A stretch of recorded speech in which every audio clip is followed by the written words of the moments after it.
Alright troops, this is Zodiac. Welcome to Mission 1.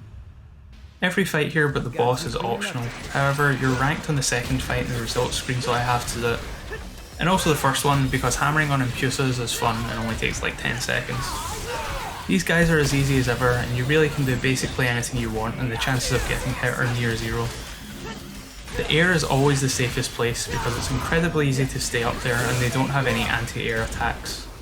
My freestyle's pretty weak here and I definitely need more practice with Gerbera, but it gets the job done for a cool looking fight. The Antinora are where the majority of your points are going to come from, and the biggest obstacle for no damage here will be your own hubris, thinking you can get away with hits that are not safe. I opt to blow a couple of breakers to get my style up fast, but it's really up to you. You can easily hit the score threshold without using them. First order of business is to take out the Baphomet as soon as it shows up on camera, so you're not being sniped from the side while trying to fight. It's hard for the Antinora to chase you over the cars, and while they do have a somewhat solid jump attack, you should be able to stay high up enough to avoid them just by double jumping and using Snatch. You've got a decent chunk of health, so just try and take things a little slow. As soon as you see your attacks aren't stunning them anymore, either jump to safety or activate Devil Trigger if you don't have time to jump.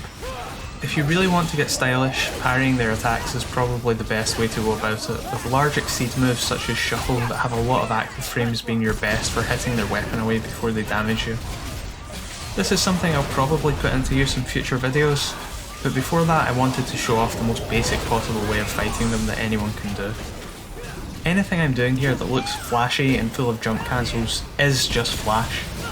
You can easily replace all of this with the most basic gameplay, as long as you keep to the core tenets of trying to stay airborne with Snatch, and being primed to jump out of the way or pop Devil Trigger from vulnerability frames when they go into their armoured mode and can't be interrupted.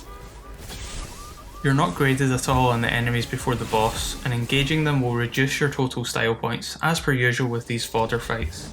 And we would never want such a thing to happen, so they get skipped entirely. If you just blow 8,000 breakers in a row, you can absolutely maul this guy, but I did want to show off how to actually fight it in a safe and consistent way without being abusive. However, if you do want to see that and the pitfalls of it, I'll play it after the rank screen at the end of the mission, so stay tuned for that. So to start with, I'm aiming to stun it as quickly as possible. Popping DT to invuln through its first attack means I don't have to waste any time, and I use level 3 charge shots whenever possible. This opens it up for punchline and restun. If you use punchline before now without something else to set it up, you've got a pretty high chance of getting hit depending on what moves it chooses to use. After he loses a bit of health, this wee guy appears, and he was probably the trickiest part of getting a good fight at first. He interrupts everything you do and takes a ton of focus to kill because of his high health, and it just looks really ugly to be playing around with this idiot when there's a boss to fight. So I came up with one of my favourite strategies I've ever found on my own in this series, and that is just using Buster Hold on him and doing most of the fight while carrying him. This does get a bit complex in the buttons. With my control layout I was holding down L1 for charge shots, R2 to carry this loser, and circle to keep a breaker charged, but it didn't take too much practice to get down and it looked really funny, so well worth it. In the second phase he gets a bit more aggressive and all his attacks are multi-hit now, but it doesn't really require anything more than jumping and using DT more frequently to get a clean finish. And that's the Clyphot route dealt with, F rank, no damage achieved. Stay tuned for the quick kill.